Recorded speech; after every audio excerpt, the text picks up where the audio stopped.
जय जोहार। छत्तीसगढ़ी प्रमुख प्रादेशिक समाचार के संग मैं रामेश्वरी बघेल।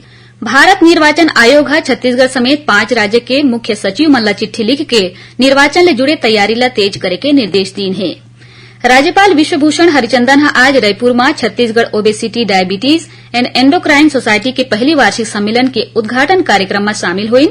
ये मौका में ओमन किहिन कि चिकित्सा के क्षेत्र में विशेषज्ञ शिक्षा और शोध ला प्रोत्साहित करें, जेकर ले रोगी मन ला सही उपचार मिल सके।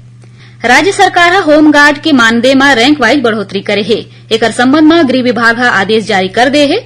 आदेश के मुताबिक ये बढ़ोतरी 1 अप्रैल 2023 ले मिलैया मानदेय ऊपर लागू होही। रायगढ़ में आयोजित 3 दिवसीय राष्ट्रीय रामायण महोत्सव के काली समापन हुईस। ये दौरान काली मुख्यमंत्री भूपेश बघेल हा केलो नदी के महाआरती में शामिल हुई। ये मौका में श्री बघेल हा घोषणा करीन कि प्रदेश के सबो नदिया नरवा के संरक्षण बर अलग से प्राधिकरण बनाए जाही।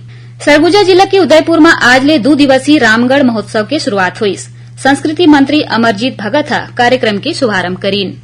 आज कबीर जयंती है। ये मौका में प्रदेश भर में आने कार्यक्रम के आयोजन करे जावत है। राजधानी रायपुर में आज कबीर पंथ के लोगन मन रैली निकालीन। उन्हें आने जगह में भंडारा के आयोजन घलो करेगीस।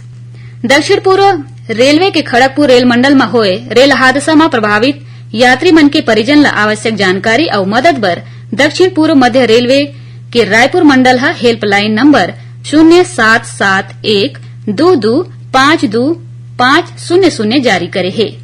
छत्तीसगढ़ राज्य हज कमेटी की रहर ले रायपुर में आज हज यात्री मन के टीकाकरण और स्वास्थ्य परीक्षण शिविर लगाएगी।